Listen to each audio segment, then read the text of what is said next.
And what's amazing is it works wherever you are.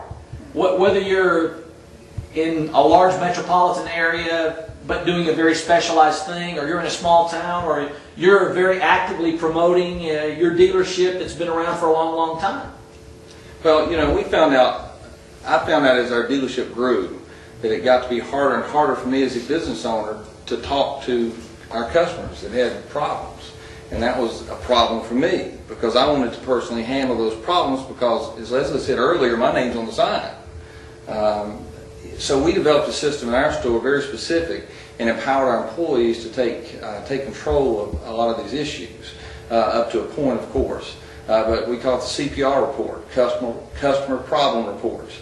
They gauge the customer on a scale of 1 to 10, 1 to 10 obviously being their excitement level or anger level, if you will, how urgent they feel that problem needs handling. And I'm out of the office a lot. I'm not at the store a lot.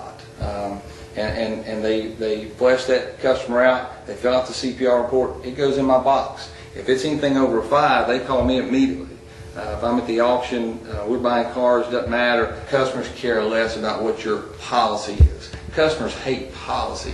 That word is out of our employees' vocabulary. Never use the word policy with customers because they don't understand it and they don't care what your policy is. They want their problem handled or at least addressed. But isn't it amazing, though, and we know this because we're customers of something, isn't it amazing how many times you're actually told, well, we're not going to resolve your problem, and here's why. Here's our policy on why we can't resolve your problem.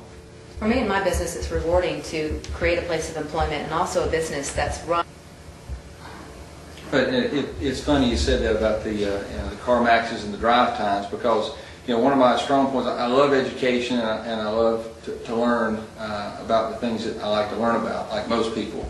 The things that I don't like to learn about still are a challenge, but I try to challenge myself. But I get an obscene amount of trade magazines, and finding the time to read those, I found myself waking up an hour earlier every morning just to read part of those trade magazines. However, I think that puts us ahead of the learning curve.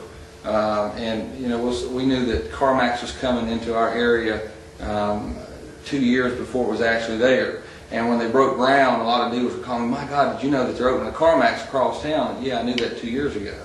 So we were ready for that.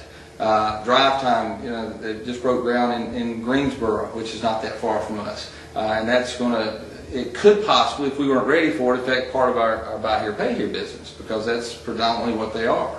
But we knew they were going to be there a year ahead of time because we're so ahead of that. And I love the uniformity of a lot of the stores like CarMax. And statistically speaking, CarMax, the price on their used cars are more than at a used car to new car franchise and at a used car independent store. They're more expensive. So price does not always matter. They like the uniformity. They like the one price on the window. They like to know that, hey, I don't have to negotiate with anybody. I'm going to be dealing with one person, there's the price, and I can take the process all the way through. And they'll pay more for that service because they feel like they're not getting taken advantage of. And perhaps these dealerships, these mega stores, or the branding, the franchising, they're growing, they're being successful because they're bucking the traditional image of what the used car industry was at some point. We talked earlier about what the stereotypical image is of a used car dealer. They are not that stereotypical image. And buyers in the public are responding and saying, hey, that's what we want. So how can you make that work for you? Well, and again, going back to my small area, the chances of a drive time or another huge independent dealership coming in and opening up are probably pretty slim. For me, in my business, as far as the future goes, I'm going to do it the same way I've been doing it for 20 years. I'm going to treat people fairly, just like we talked about several times. Also, my business is wholesale related. I'm a little different than most car dealerships because I work for a big leasing company, second largest leasing company in the country. And I bring in a massive amount of vehicles each month. And naturally I can't retail all those vehicles. I use sites like eBay or AutoTrader. That's about as fancy as I get when it comes to advertising. But I have found that selling to these big conglomeration that are buying up independent dealerships has really helped my business. And I kind of sift through the vehicles, and I keep the ones that are most attractive to my customers. I keep those on the lot for a certain amount of days. If they don't sell, then I'll call those guys and sell them to them. One thing I've found is and not taking anything away from the real small independent guys, but it's nice to deal with a guy who can buy 15 or 20 from me at one time versus buy one and I have to hold a check. Or You know the check's good. Right? Yeah, and I know the check's good. And you know, I have the good old boy handshake deal where he's, Ricky, please let me have 20 days or whatever to pay for this. And I still do that occasionally. But it's another part of my business too. I guess if you can't beat them, join them. I'm going to sell these cars to these guys.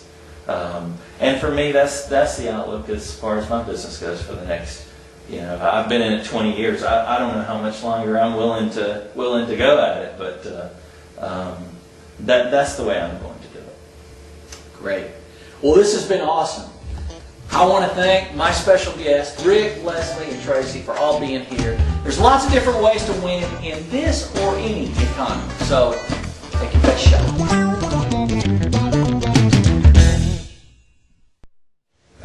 Mike, that was just awesome. I mean, we're talking about 3 sharp folks there. Oh, just to have a collection of talent like that in the same room and have them be relaxed enough to just share. Yeah, I think maybe the pool table.